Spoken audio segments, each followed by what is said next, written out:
Oi pessoal, a gente está online para mais uma aula de revisão para a disciplina de Estrutura de Dados Avançada do curso de Ciência da Computação da UFC em Crateús, tá certo? E daqui a 2 minutos a gente começa, que é quando dá as 13 horas, tá bem? Por enquanto eu vou terminar de fazer aqui o setup. Aumentar a fonte e tal. E ver e querer um feedback de vocês de como tá o áudio.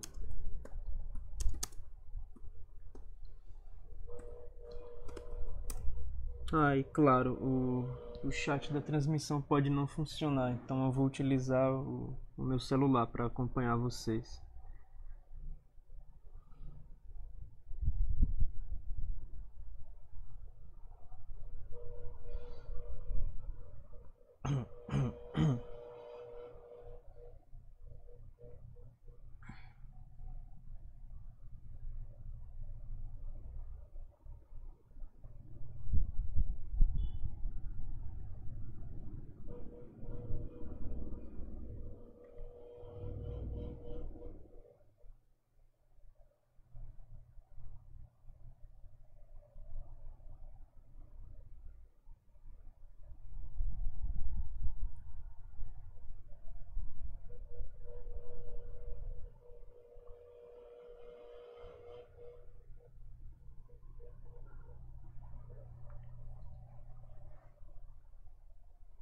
Bom, já são 1 hora. Eu vou começar o conteúdo da live, tá bem? Aqui eu gostaria de começar revisando o código que a gente escreveu na última aula. A gente criou uma estrutura de dados de lista encadeada, né, utilizando a metaclasse. Aí a gente utilizou ponteiros opcionais, ponteiros inteligentes e um tipo de retorno opcional.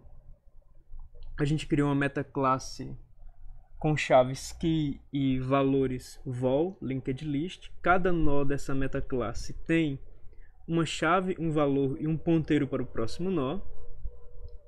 E a gente também tem uma função que a gente utilizou para refatorar tanto a insert after como a remove, a nodes with existing key, que não está com um nome legal. E o que essa função faz é retornar 2 endereços, o endereço do nó anterior e do nó que tem a chave key que a gente está buscando, né? E lembrando, essa chave ela tem que existir na estrutura de dados, caso contrário, essa função ela necessariamente vai falhar. Se você chamar essa função com uma chave inexistente, você tem uma falha garantida, tá bem? A gente também tem o first como o membro privado da classe linked list, que é um ponteiro único para o primeiro nó da estrutura de dados. A gente tem 2 construtores na interface pública, e esses construtores eles criam uma lista encadeada vazia, o primeiro construtor, e o segundo construtor uma lista encadeada com chave e valor no seu primeiro nó, tá bom? São os 2 construtores que a gente tem. A gente tem o método exempt. O método exempt ele retorna se a lista encadeada está vazia ou não, e isso ele faz comparando first com null pointer, tá bem? O método search ele busca por uma chave na lista encadeada e ele não altera a lista encadeada, portanto ele tem esse const aí ao lado dele. Inclusive, o próprio exempt também não altera a lista encadeada, né? Então a gente pode colocar um const aqui no exempt. Vamos só fazer os testes para ver se esse realmente é o caso. Tá tudo bem. Os testes passaram numa boa. Pois bem, exempt, agora que eu percebi, também é const. Então esse método ele não altera a classe, o objeto. Então a gente pode escrever const bem aqui. Ele só verifica se o ponteiro para o primeiro nó ele é nulo ou não, tá bem? Na função search, no método search, a gente busca por uma chave na estrutura de dados, utilizando um ponteiro auxiliar simples current node. Enquanto o current node não for um ponteiro nulo, a gente verifica se a chave dele é a chave que a gente está buscando. Em caso afirmativo, a gente retorna current node val. Mas caso isso não seja verdade, a gente toma o próximo endereço para o qual o current node aponta para ser o endereço de current node. A gente faz essa atualização do current node. Se a gente sair do while, isso quer dizer que o current node assumiu null pointer, e se isso aconteceu, a gente chegou no final da lista. Se a gente chegou no final da lista sem achar a chave que a gente estava buscando, a gente retorna vazio. A gente tem o método push, que faz uma inserção no começo da lista encadeada, naturalmente verificando a princípio se a chave já existe, não há inserção, mas caso ela não exista, a gente faz a alocação de new node com chave e valor que a gente recebeu como argumento. New node next passa a apontar para o primeiro nó da lista encadeada, e o ponteiro que apontava para o primeiro nó da lista encadeada passa a apontar para new node. A gente faz essa inserção e retorna true para indicar uma inserção que realmente ocorreu. A gente tem o pop, e o método pop ele remove o primeiro nó da lista encadeada, sem perguntar por chave e valor. Naturalmente, ele precisa saber que a lista não está vazia. Se a lista estiver vazia, a inserção não ocorreu. Mas se a lista estiver vazia, ele vai salvar num par. Ele vai criar um par salvando a chave e o valor do primeiro nó. E em seguida, ele vai desalocar o primeiro nó, fazendo com que first receba o próximo nó que vem na sequência de first, né? Nessa linha bem aqui. Depois disso, depois que ele faz a desalocação, ele retorna o par key val que ele havia salvado antes. Insert after é uma inserção diferente, porque ela permite que você insira no meio da lista encadeada, numa posição arbitrária que é definida por ref key. Ou seja, insert after vai tentar fazer a inserção do seu par de chave e valor, esse par de chave e valor, após um nó que contenha a ref key.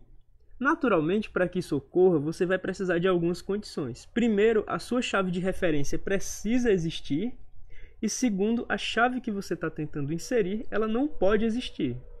Dado que essas duas coisas são verdade, a gente vai ter o seguinte.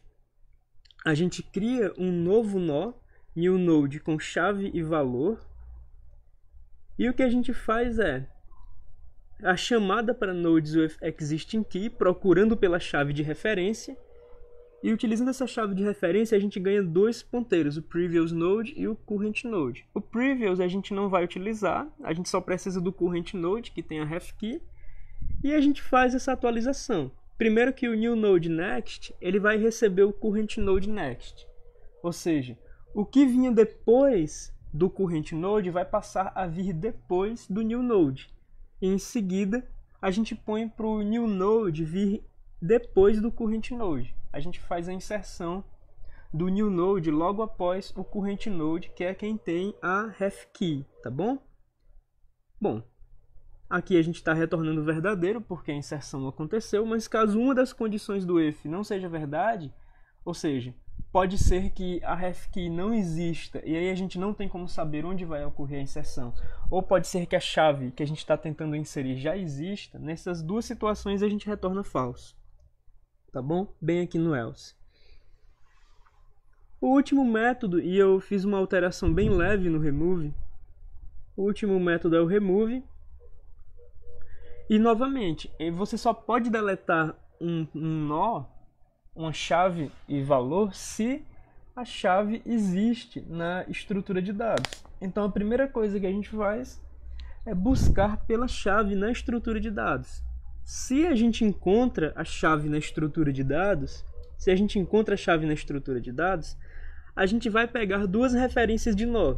A gente vai pegar a referência do nó que vem antes do nó que contém a chave, esse é o previous node, e a gente vai pegar a referência do nó que contém a chave, esse é o current node. Então, mais uma vez, o previous node ele vai conter uma referência para o nó que vem antes do nó que contém a chave, E o current node é uma referência para o nó que contém a chave de fato. Ou seja, previous e current são dois nós consecutivos na lista encadeada. E o current é o nó que contém a chave, beleza? A gente vai salvar o valor do nó que a gente vai deletar, que é o current node. E para deletar o current node, a gente precisa consertar o previous, né? Porque se o current node vai deixar de existir, o previous ele precisa apontar para o nó que vem em seguida, para o nó que vem depois de current node. Caso o previous node seja não nulo, isso quer dizer que, e essa foi a alteração que eu fiz, se o previous node for não nulo, isso quer dizer que a gente está removendo um nó que não é o primeiro nó da lista encadeada. Então a gente não precisa fazer uma atualização no first, a gente só precisa fazer uma atualização no previous. E é isso que a gente faz. Previous next recebe o movimento de current node next, beleza? Agora, se previous node for nulo, isso quer dizer que o nó que a gente está removendo é justamente o primeiro nó da lista encadeada. Eu não posso, em particular, fazer uma alteração no previous node porque isso seria uma falha de segmentação, já que ele é um ponteiro nulo. Mas, se eu sei que o previous node é nulo e eu sei que isso implica que eu estou removendo o primeiro nó da lista encadeada, então a alteração que eu vou fazer é no próprio first. O first ele vai passar a apontar para o próximo nó que vem na sequência dele, né? Para o current node next. Beleza? Depois que a gente faz isso, a gente retorna o valor deletado. E essa é a nossa estrutura de dados para lista encadeada, tá bem? Agora a gente tem uma pessoa na live. Deixa eu ver como que a gente tá aqui no chat.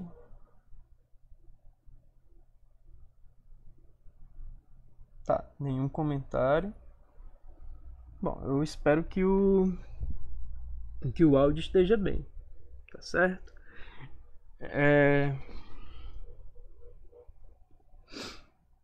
Pois bem.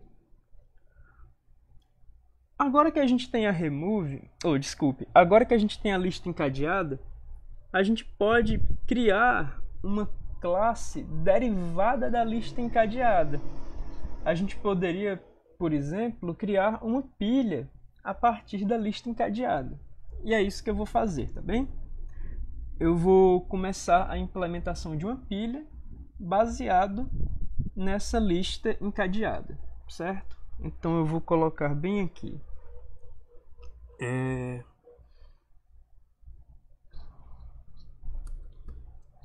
Editar um arquivo chamado stack.hpp. Aumentar o tamanho da fonte desse arquivo. E a gente vai fazer no mínimo uma inclusão, né? A gente vai incluir no mínimo o arquivo linkedlist.hpp, tá bem? Pois tá. A gente está incluindo o linkedlist.hpp porque a gente vai criar uma pilha a partir da nossa lista encadeada, certo? Inclusive, é muito conveniente que a nossa lista encadeada ela tenha operações de push e de pop.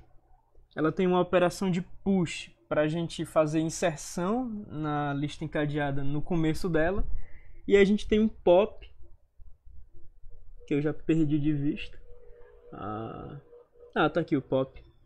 A gente tem um push e um pop que fazem alterações no começo da nossa lista encadeada. Ou seja, essas operações elas são suficientes para a implementação de uma pilha, tá bem? Então, voltando para cá, a gente vai criar uma pilha que guarda elementos. Agora veja que a pilha ela é uma estrutura de dados que ela não permite buscas arbitrárias no seu conteúdo. Ela só permite acesso ao primeiro elemento, ou seja, ao elemento no topo dela. Como ela não permite buscas aleatórias no seu conteúdo, não faz sentido a gente associar para cada elemento que a gente está guardando uma chave. Porque de toda forma, a gente não vai conseguir acessar qualquer chave que a gente queira. A gente só vai conseguir acessar o elemento que está no topo.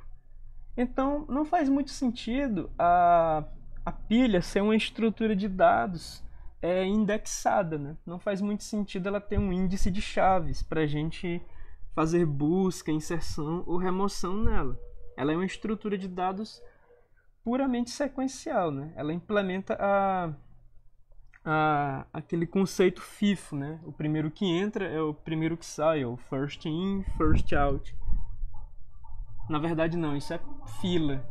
A pilha, ela implementa LIFO, né? Ela implementa last in, first out. E tem um som alto agora, mas eu espero que não atrapalhe tanto a transmissão. Pois bem, a gente vai criar uma pilha, né? E essa pilha, ela não vai ser uma classe que a gente vai criar ela do nada, beleza? A gente vai criar a pilha a partir da lista encadeada. Tanto que a gente está fazendo a inserção de lista encadeada bem aqui. A gente vai usar um procedimento de orientação a objeto chamado de herança para a gente obter a nossa pilha. E claro, a nossa pilha ela pode conter qualquer coisa. Então a gente não vai criar uma classe exatamente. A gente vai criar uma metaclasse. A gente vai criar uma metaclasse que guarda elementos, beleza? Então, eu vou pedir para o compilador, utilizando essa linha template type name element, eu estou pedindo para o compilador entender que dentro da classe stack, o nome element está associado a um tipo. Vai ser o nome de um tipo que eu vou instanciar depois, que eu vou determinar depois, tá bem?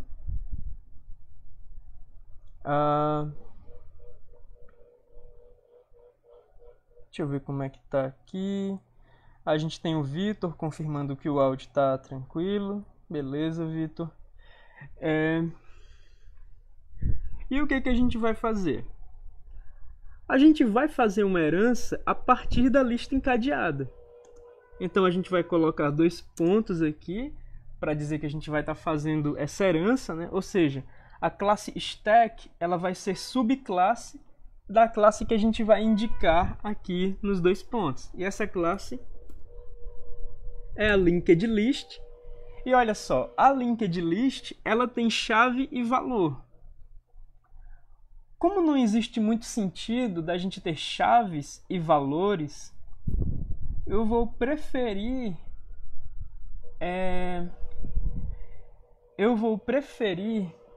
utilizar as chaves como os elementos e eu vou ignorar os valores, tá bem? Como é que eu posso fazer isso? Como é que eu posso utilizar as chaves como elementos e ignorar os valores?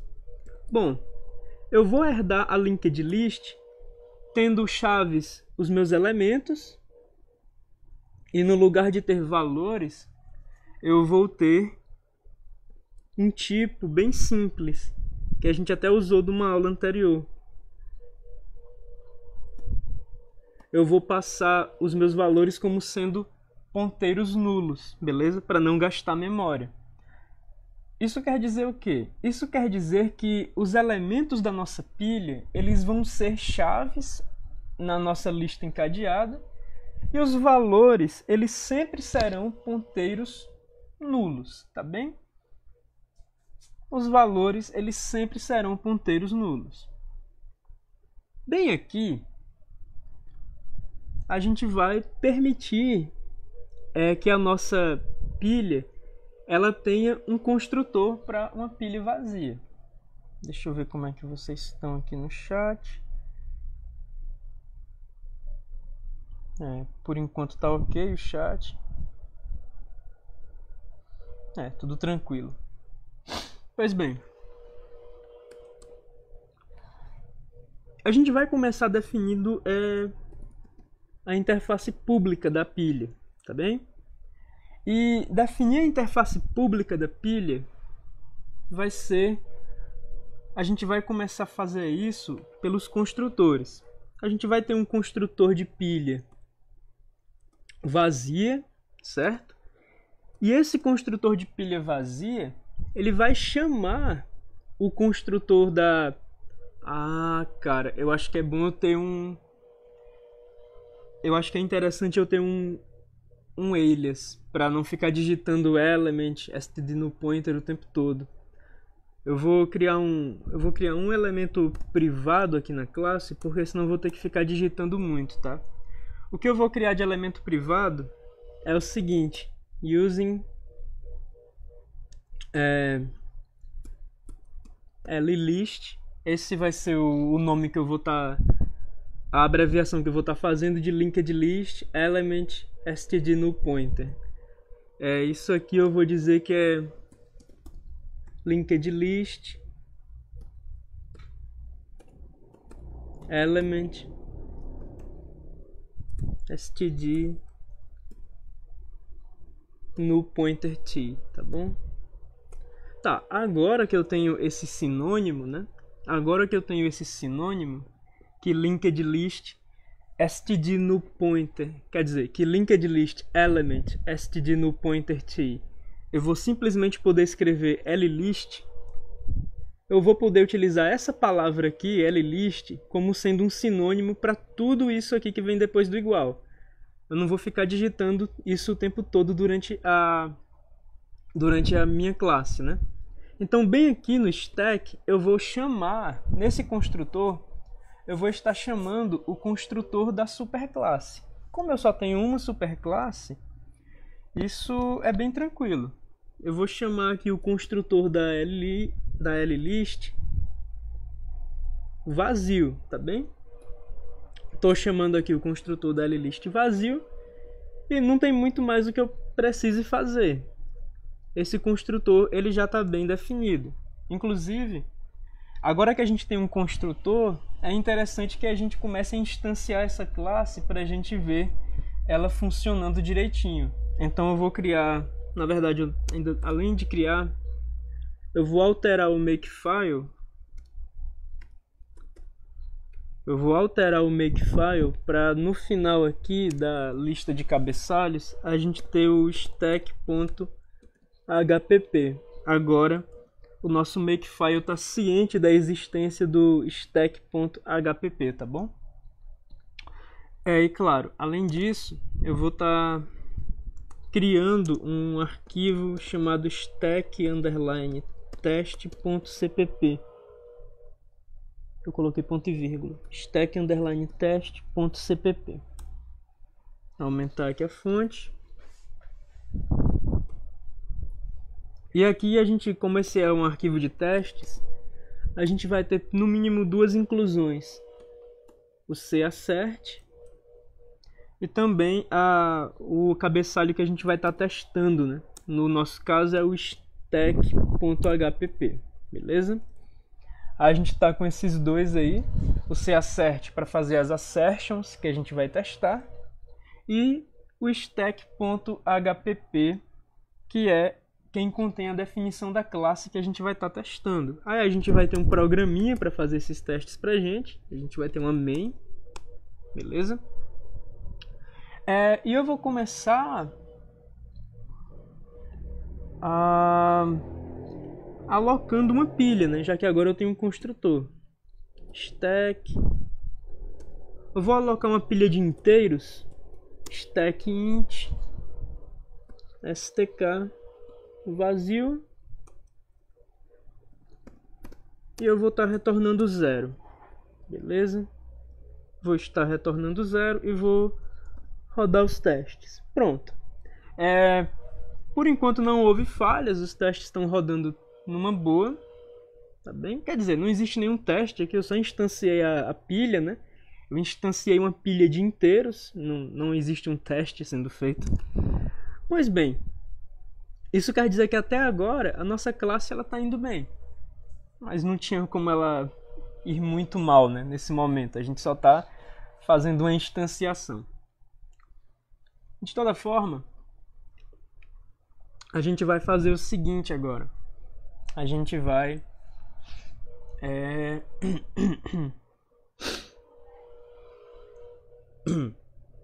a gente vai criar o nosso segundo construtor, que é um construtor que recebe um elemento E, tá bem? E o que esse construtor que recebe um elemento E, ele faz? Ele vai chamar o construtor da lista encadeada, que recebe chave e valor. Como a gente está dizendo que os nossos elementos vão ser as chaves e a gente está ignorando os valores, ou seja, os valores para a gente estão sendo ponteiros nulos, só para a gente não gastar memória com coisa inútil, né? A gente vai estar passando dois elementos para o construtor da superclasse, para o construtor de LList. A gente vai estar passando o elemento E e a gente vai estar passando o null pointer também. Claro, esse construtor ele não tem mais nada. Agora ele tem uma classe ou um corpo vazio. E é isso. A gente pode testar aqui. E a gente pode instanciar também, só para o nosso teste ficar mais bonitinho, a gente pode instanciar também uma lista encadeada ou uma pilha que começa com o elemento 0. Só para a gente ver se está tudo bem. E está tudo bem, né? A gente está instanciando duas pilhas, a gente está testando os dois construtores e tudo funciona corretamente, tá bom? Pois bem, agora que a gente tem a interface de construção da nossa pilha, que a gente tem o construtor e o construtor para pilhas vazias e o construtor para pilhas que já começam com um elemento. Deixa eu ver como é que vocês estão aqui no chat. Até agora tá tudo bem.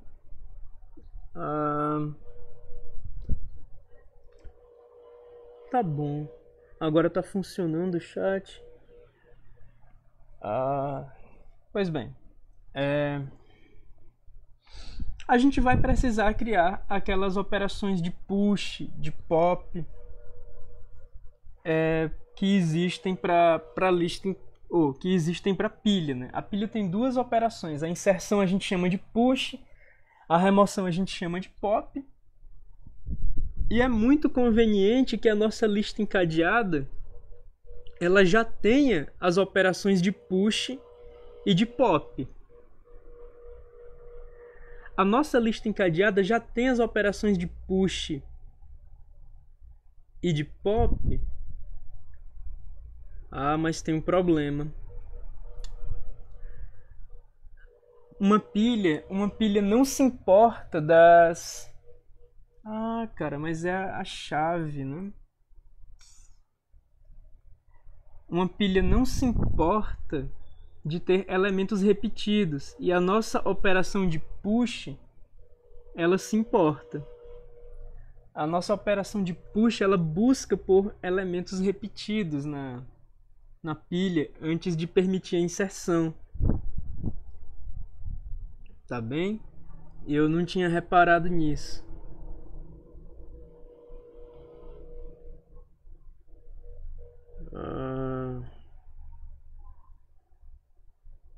Como que a gente resolve isso? Eu acho que a gente vai ter que refatorar a lista encadeada para permitir que a herança seja mais tranquila. Bom, essa push ela pode estar chamando um método privado do objeto. Em vez de estar fazendo a operação, a gente pode estar chamando um método protegido, na verdade, que a gente vai querer aproveitar de herança.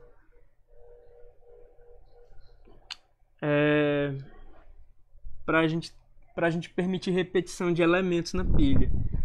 Novamente, a nossa operação de push na lista encadeada, ela não se importa, quer dizer, ela se importa com repetição de elementos. Ela não deixa ter repetição de chaves. E a pilha em geral, ela não se importa com repetição de elementos, né? Então eu vou fazer uma refatoração aqui da push. Eu vou fazer a seguinte refatoração da push. Aqui a gente tem a parte privada. Eu vou criar a parte protegida agora, que vai ser a parte que não é visível para o usuário, mas é visível para a herança, né? E eu vou criar o seguinte método. Eu vou criar o push non-existing key, tá bom? Esse método que eu estou criando, o push non-existing key, ele vai ter a mesma assinatura do push. Ele vai receber key e vol, mas a gente só vai permitir que ele seja chamado para chaves que não existem, porque ele vai fazer a inserção no começo da lista encadeada. Aquele push non-existing key, ele vai fazer a inserção no começo da lista encadeada sem verificar a existência da chave. A gente está fazendo ele protegido para a gente poder utilizar ele na pilha. Na lista encadeada, a gente vai utilizar ele dentro desse else. Então, basicamente, o nosso método push non-existing key, ele vai ter como corpo exatamente esse else bem aqui.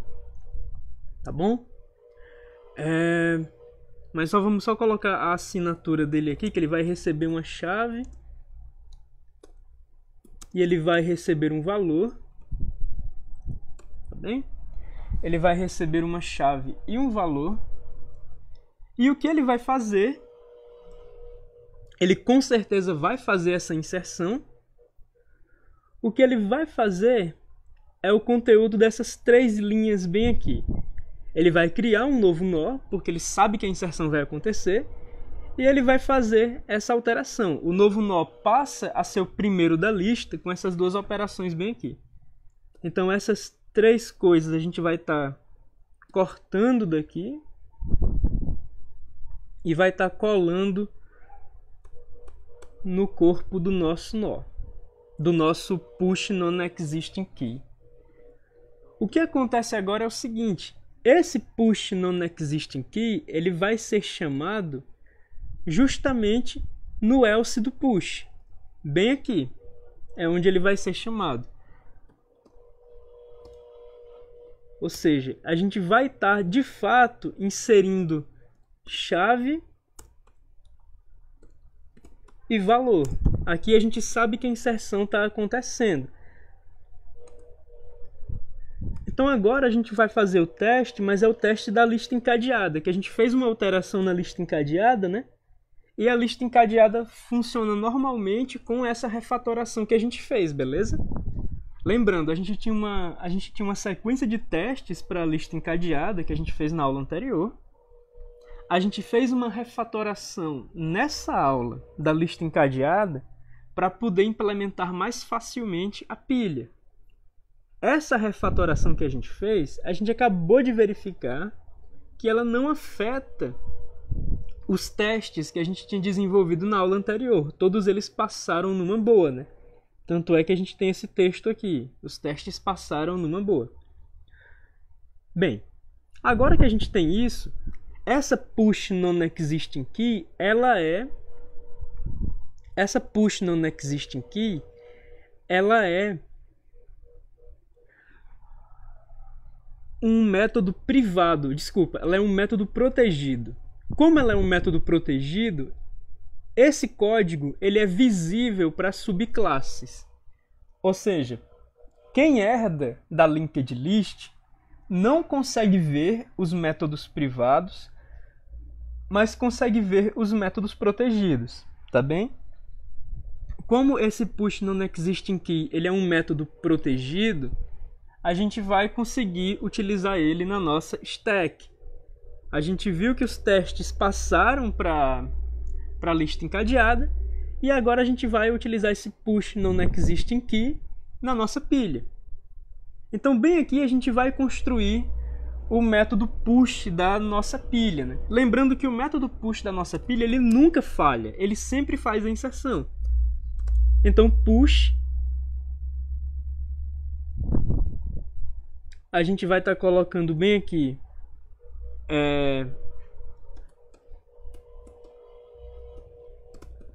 o nosso elemento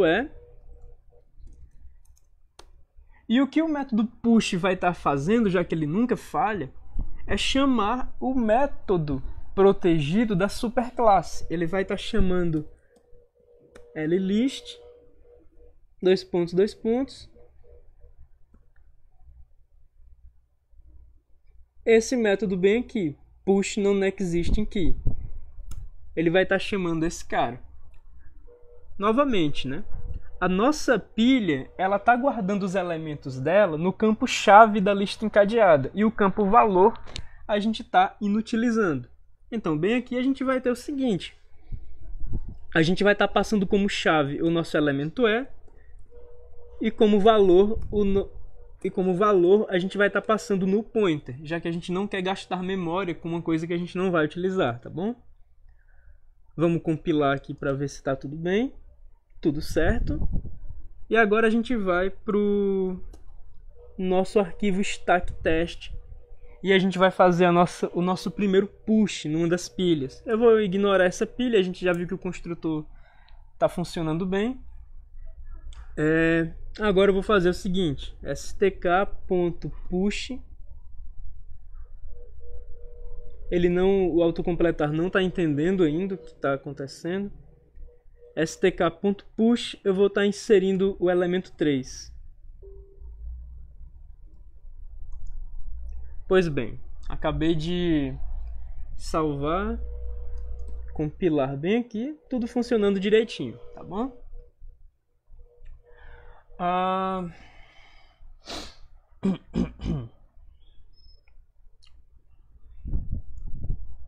O nosso push está bem ok.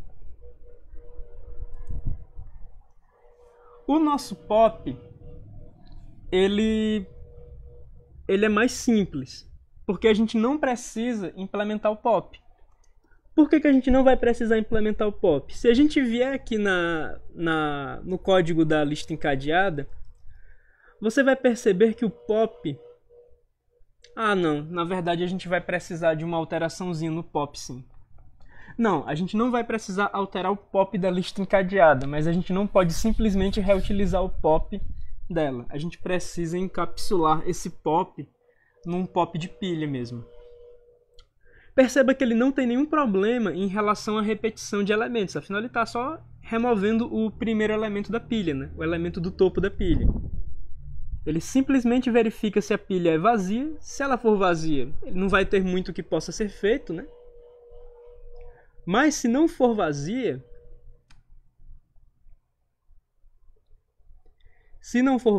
ela vai retornar um par de chave e valor que ela vai estar removendo da lista encadeada. Então, a gente vai estar criando o nosso pop chamando esse cara, sem alterações, ele vai ficar do jeito que ele está aí, sem alterações. Mas a gente vai precisar encapsular ele para fazer alguma coisa, tá bom? Deixa eu só ver como é que tá o chat. Tem um terceiro comentário. Aí o Vitor está perguntando o porquê da pilha apenas ter value e não ter key. Beleza, Vitor. Na verdade é o contrário. A nossa pilha ela tem chaves e ela não tem valores, tá bom? A nossa pilha tem chaves e não tem valores porque a pilha ela não permite acesso a um elemento qualquer dela. Quando uma estrutura de dados te permite acessar qualquer elemento dela, aí faz sentido que você tenha uma indexação desses elementos. Aí isso a gente chama de chaves, né? Mas no caso de uma pilha, que só permite que você tenha acesso ao elemento do topo, não existe porque você tem um chaveamento dos elementos. Afinal, você não vai conseguir acessar um elemento qualquer baseado na chave. Você só vai conseguir acessar um elemento que está no topo. Então não tem por que você dar uma chave para ele, um ID para aquele elemento. Você só vai conseguir acessar os elementos que estão no topo, de toda forma. Tá bem? Então, para adaptar a nossa lista encadeada que é indexada, que tem chave e valor, a gente está implementando a nossa pilha utilizando apenas as chaves. Ou seja, a nossa pilha ela guarda os elementos dela como se fossem as chaves da lista encadeada. E os valores associados a essas chaves são artificiais. A gente simplesmente dá um ponteiro nulo para todos os valores de todos os nós, para não gastar memória, tá bom? Isso permite que a gente tenha o quê? Isso permite que a nossa pilha ela seja construída em cima de uma estrutura de dados indexada, mas sem fazer uso desse índice. Tá bem? Inclusive, devido à existência dessa indexação, o nosso push ele teve que ser modificado, né? Antes o push ficava todo nessa função aqui chamada push, e ele só permitia a inserção caso a chave não existisse. Agora, a gente tem criado uma nova função protegida, a push non-existing key, para que ela possa ser utilizada pelas subclasses da lista encadeada e também pela função push quando a chave que a gente está tentando inserir não existe. Beleza? Se a gente voltar aqui na nossa push, a gente vai ver justamente isso. Ó. A nossa push que está inserindo o elemento na pilha, ela está chamando a push da lista encadeada, quer dizer, a push non-existing key da lista encadeada, está passando o elemento E como se fosse uma chave, e no lugar de passar alguma coisa que vai gastar memória, no caso do valor, ela está simplesmente passando um null pointer, que é para não ocupar espaço, beleza? A gente não vai gastar memória com uma coisa que é inútil para a gente. Pois bem, agora na implementação da função pop, do método pop da pilha, a única coisa que a gente vai precisar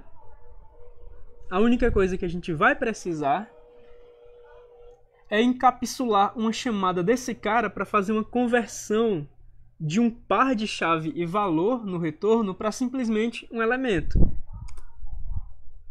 Então, a nossa função pop ela vai funcionar da seguinte forma.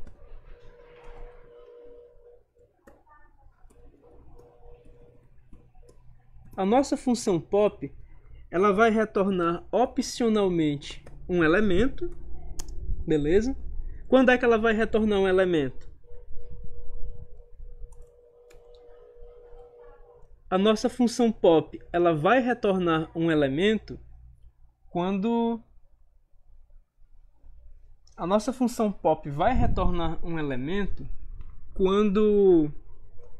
houver um elemento no topo da pilha, beleza? Se houver um elemento no topo da pilha, a nossa função pop ela remove esse elemento do topo da pilha e retorna ele dentro de um optional. Agora, se a pilha estiver vazia, a nossa função pop ela não vai ter o que remover e ela vai retornar um optional vazio, tá bom? Então, bem aqui, a gente vai estar pegando o retorno da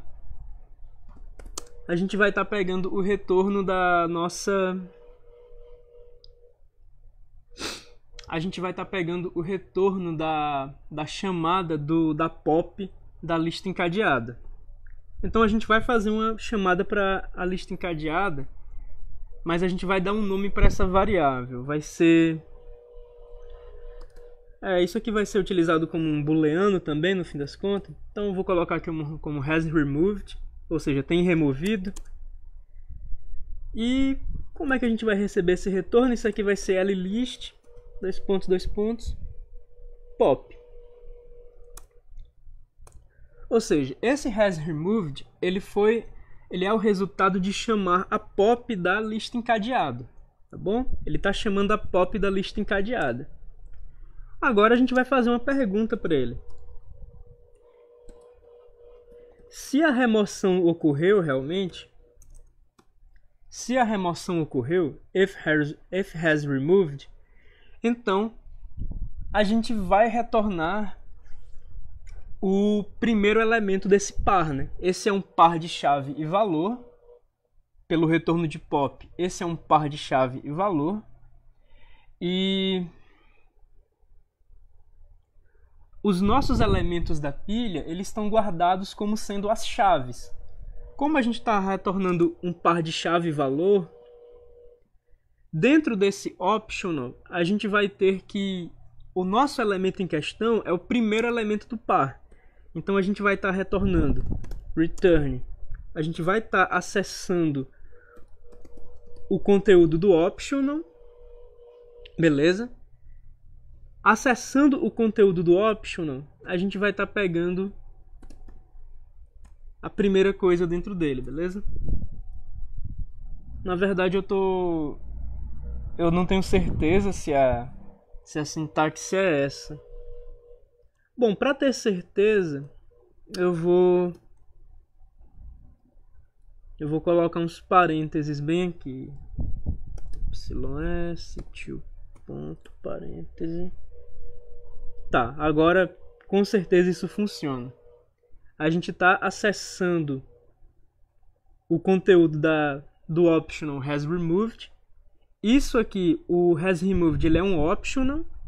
Como a gente sabe que ele é verdadeiro, né, dentro desse if, a gente sabe que ele não é vazio.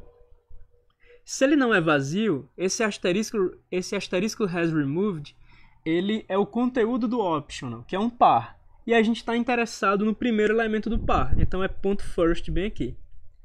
Agora, caso não, né? Caso a gente tenha chamado o pop da lista encadeada. Se a gente tem chamado o pop da lista encadeada e ele tem retornado para a gente... caso a gente tenha chamado o pop da lista encadeada e ele está retornando para a gente nada, porque não houve a remoção porque a lista encadeada estava vazia, então a gente vai dizer isso para o usuário, olha, a lista encadeada estava vazia, a nossa pilha, portanto, também estava vazia, e a gente está retornando return vazio para você. Vamos compilar para ver se isso está funcionando. Está faltando ponto e vírgula em algum canto, onde? Está faltando ponto e vírgula aqui?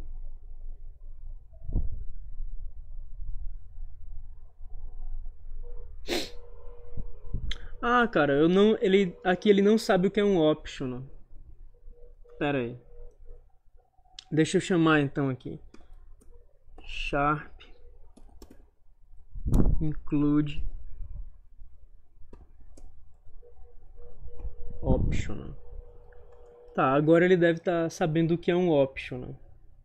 Espero que tenha sido isso apenas. Mas não.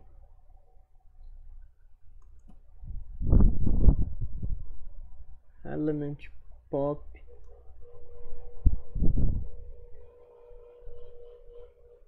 Ah, não tô entendendo esse erro. Ele tá reclamando da falta de um ponto e vírgula.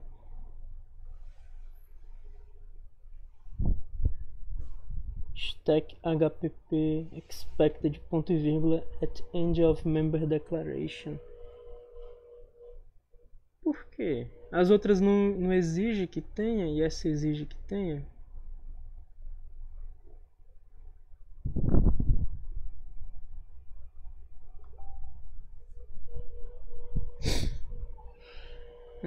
Não tô entendendo esse erro.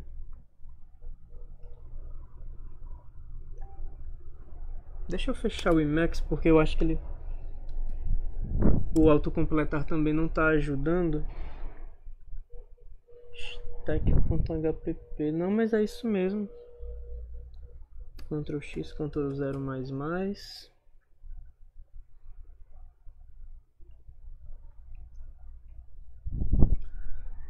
Tá.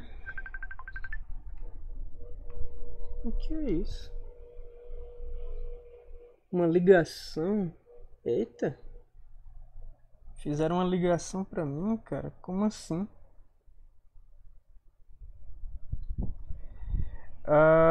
Certo. Deixa eu ver se tem alguma coisa nova aqui no chat.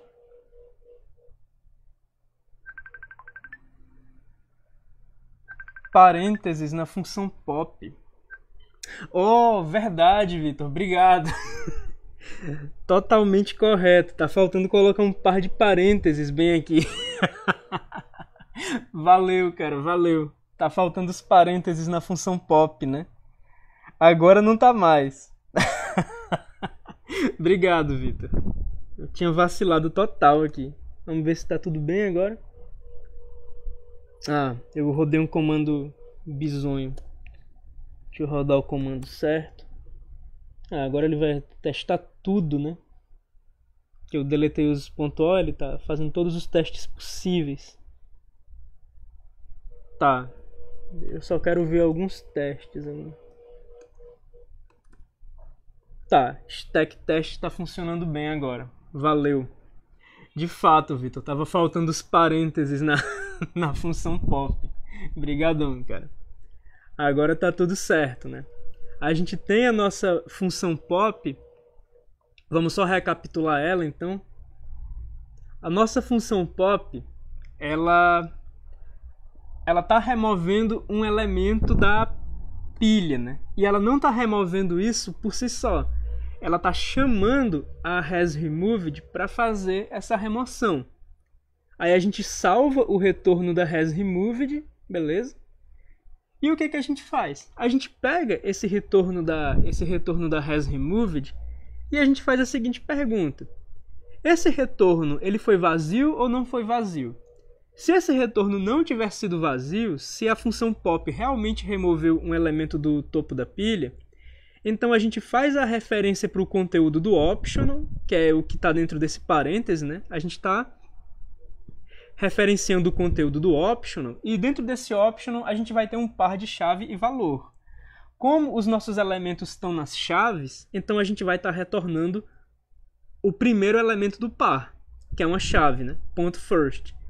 Agora, caso não, se o retorno da pop foi vazio, quer dizer que a lista encadeada estava vazia, a nossa pilha, portanto, está vazia e não tem o que fazer. A gente retorna vazio, bem aqui.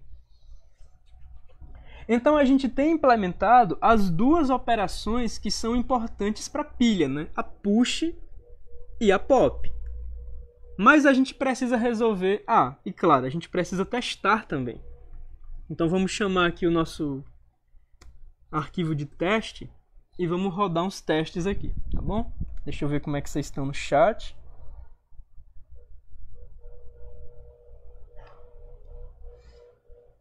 Deixa eu ver como é que tá o chat para vocês. Beleza, cara. Deu certo aqui. Então agora vamos fazer... Agora que a gente fez essa inserção, vamos fazer uma... Aliás, vamos fazer algumas inserções, né? 2P, find 3, replace 2, replace 1, stack push 3, 2, 1. Ou seja, a gente vai fazer as remoções, né? Assert. A gente vai fazer as remoções na seguinte ordem: asterisco stk.pop. Agora o autocompletar tá bonitinho. Asterisco stk.pop. A gente vai estar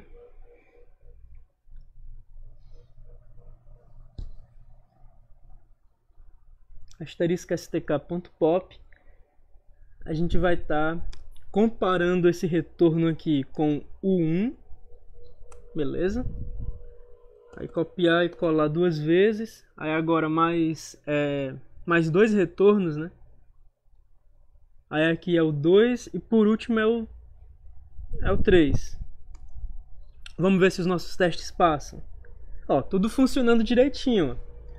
Os nossos testes eles estão bem tranquilos. A gente inseriu o 3, o 2 e o 1. E aí a pilha ficou com 3, 2 e 1, né? Aí do topo para o fundo dela ficou 1, 2, 3. E aí as remoções elas estão nos dando de volta justamente 1, 2 e 3. Beleza? Agora vamos vir aqui na nossa pilha, né?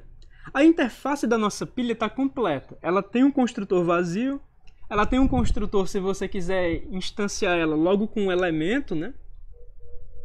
Ela também vai ter um método push para fazer a inserção, um método pop para fazer a remoção, e essa é a interface de uma pilha. Só que tem um problema. Deixa eu voltar aqui no nosso linkedlist.hpp. Se você notar, a nossa herança ela está pública. Como a nossa herança está pública, tudo que é público na lista encadeada é público na pilha. Como tudo que é público na lista encadeada é público na pilha, a gente tem que esse exempt ele é muito legal, esse exempt é muito legal, ele vai ser um método da nossa pilha, né? Tanto é que se a gente vier aqui fazer um teste, ó, se a gente vier fazer um teste, a gente pode colocar um assert aqui, perguntando se a nossa pilha tá vazia. Beleza? A gente pode perguntar se a nossa pilha tá vazia. E nota, a gente não definiu um exempt na nossa interface. A nossa interface são os dois construtores, o push e o pop. A gente não definiu um exempt. E mesmo assim... Opa! Is inaccessible within this context? Int main? Por que é inacessível? Oxente. Agora eu fiquei sem entender. Eu tava esperando que fosse acessível, não que não fosse inacessível. Ele é um método público. Por que ele não seria acessível? Será que é por causa do const? Bom, deixa eu colocar explicitamente public. Ah, tá. Eu tenho que deixar explícito, né? Pois bem. Observe o seguinte. Beleza. Se a gente faz uma herança pública da linked list,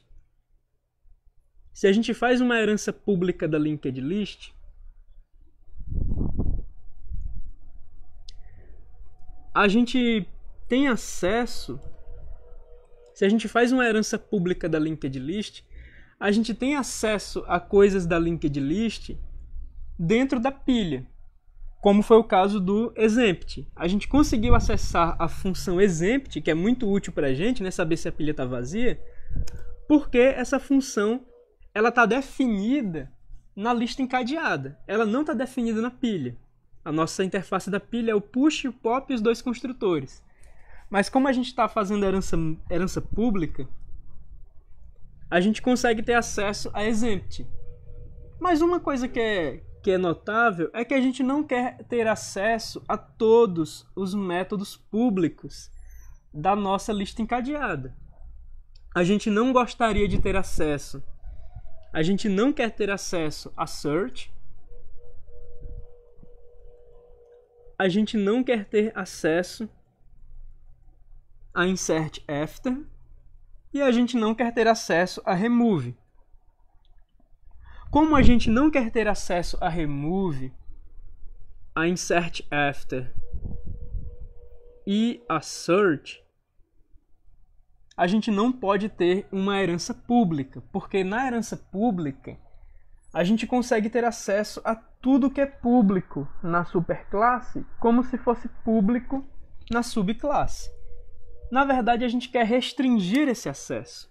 Como a gente quer restringir esse acesso, essa palavrinha aqui ela vai mudar de public para protected.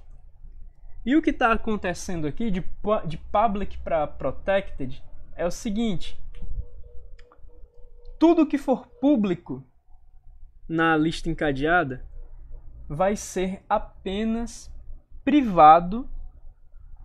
Tudo que for público na lista encadeada vai ser apenas protegido na pilha, beleza? Ou seja, isso vai limpar a nossa interface pública. A nossa interface pública agora, ela não está herdando da interface pública da lista encadeada. A interface pública da lista encadeada se tornou protegida para a pilha. Então, os 4 elementos que são públicos na pilha são os dois construtores, o push e o pop. Então, se eu tentar compilar agora, eu vou ter aquele erro anterior. Agora, eu tenho aquele mesmo erro de que o exempt ele é inacessível no contexto que eu estou chamando ele. E com razão. Ele era público na lista encadeada e ele se tornou protegido na pilha. Então, a gente vai precisar definir o nosso próprio exempt. Mas o nosso exempt ele não vai dar trabalho. O nosso exempt vai ser simplesmente um redirecionamento o nosso exempt é simplesmente um redirecionamento para o exempt da lista encadeada. list, exempt. Coloca aqui retorno, né? Esse é o nosso exempt. E agora a gente voltou tudo a funcionar, ok. Isso faz com que aconteça o quê? Isso faz com que a nossa pilha, se o autocompletar estiver funcionando bonitinho, e eu acho que não tá. Não tá não. Não tá legal o autocompletar. Deixa eu sair do Emacs e entrar de novo, que eu acho que ele conserta o autocompletar.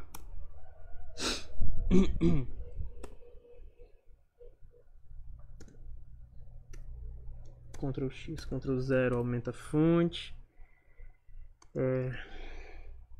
STK teste, Ctrl X, Ctrl 0 aumenta a fonte. Pois bem, a interface da nossa pilha agora, ela tá bem bonitinha. Ela só tem os dois construtores, a operação exempt, o operador de atribuição, as funções push e pop e o destrutor, beleza? A nossa interface de pilha agora ela não contém coisas da interface da lista encadeada. Ela só tem operações push, pop, exempt, a operação de atribuição e o destrutor. A gente nunca chama explicitamente o destrutor, inclusive. O destrutor é uma coisa de C++. O destrutor é essa função bem aqui, ela é responsável por desalocar a memória, tá bom? A gente nunca chama ele explicitamente. Ah, meu Deus. Novamente eu rodei o comando errado. Aí agora, lá vai umas boas horas rodando todos os testes possíveis, porque ele apagou os .o, ele vai ter que refazer todos os testes que a gente tem. Mas enfim, eu só quero esse teste sendo refeito. Beleza. Tudo certo então. Bom, então a gente conseguiu implementar uma pilha utilizando essa estratégia de herança, né? Agora veja, a estratégia de herança para implementar pilha a partir de lista encadeada foi bastante simples. A gente tinha a interface pública da lista encadeada e a gente mudou ela para ser protegida, beleza? A gente está arredando tudo da lista encadeada, mas tudo que era público na lista encadeada passou a ser protegido na pilha, para não fazer parte da interface pública da pilha. O que mais que vai acontecer? A gente tem dois construtores da pilha, que são baseados nos construtores da lista encadeada. O nosso exempt, ele simplesmente chama o exempt da lista encadeada. A nossa push, ela chama uma função de push da lista encadeada. É uma função protegida que a gente refatorou a push da lista encadeada para esse cara existir e poder ser chamado. Assim a gente não precisa refatorar coisas Quer dizer, assim a gente não precisa reescrever coisas na subclasse. A gente só precisa refatorar a superclasse para maximizar a nossa herança, né? O nosso reuso por herança. E a nossa pop, ela tem esse hasRemoved, que é o resultado de chamar o pop da superclasse. E a gente decide o que fazer a partir dele.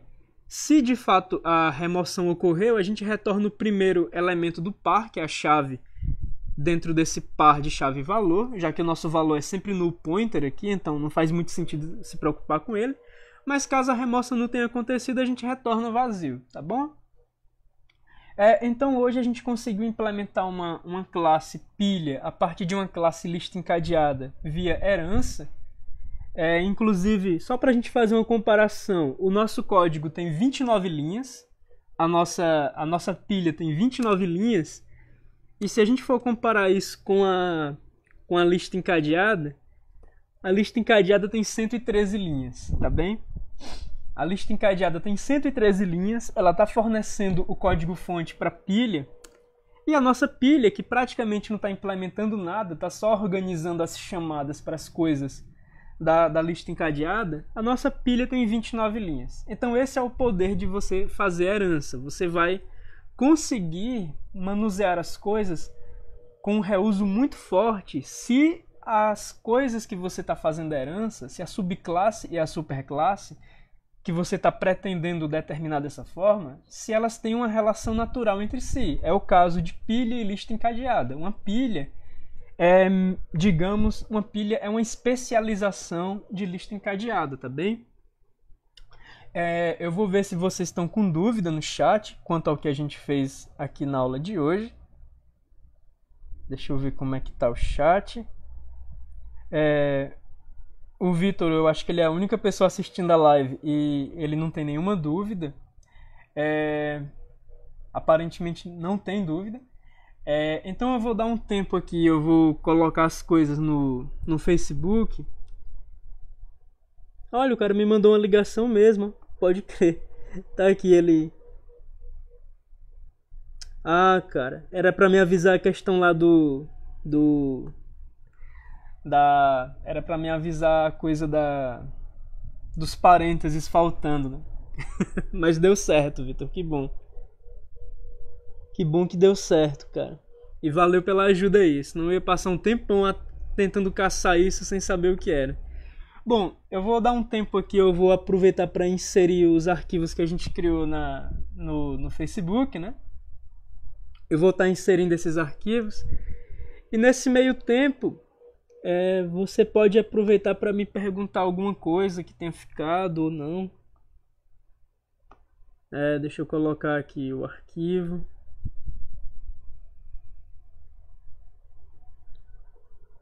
Colocar aqui pilha.hpp, stack.hpp, né, que a gente está programando em inglês.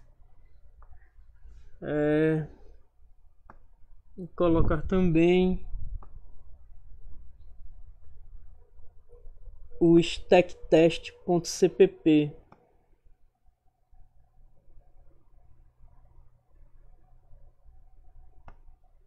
E eu fiz uma alteração no linkedlist.hpp. Como eu fiz uma alteração no linkedlist.hpp, eu vou estar subindo esse cara também, beleza? Lembrando, pessoal, o linkedlist.hpp teve uma alteração, então eu estou subindo ele novamente, tá bom? Aí eu subi agora o linkedlist, o stacktest e o stack.hpp, tranquilo? Tamo junto, cara, beleza. Beleza, Vitor. Bom, a gente fez hoje a implementação de uma pilha via herança, né? Como a gente está utilizando estruturas de dados mais simples, ou seja, a definição, o uso dessas estruturas de dados não é problemático, né? Então a gente está meio que utilizando isso para ter uma noção de como funciona orientação a objeto e C++, tá bom? Eu espero que tenha dado tudo certo para quem está acompanhando a live ao vivo hoje. E terça-feira a gente está de volta com mais implementações. Lembrando que terça-feira o nosso horário é de 3 horas às 5 horas, tá bom? Então, não havendo mais dúvidas, e caso haja após a live, vocês podem me procurar. Quem for assistir a live gravada, pode me procurar no privado, sem problema, beleza? Para tirar dúvida em relação a esse conteúdo. E agora eu vou estar encerrando a live. Então, pessoal, até terça-feira, 15 horas. Até mais, galera.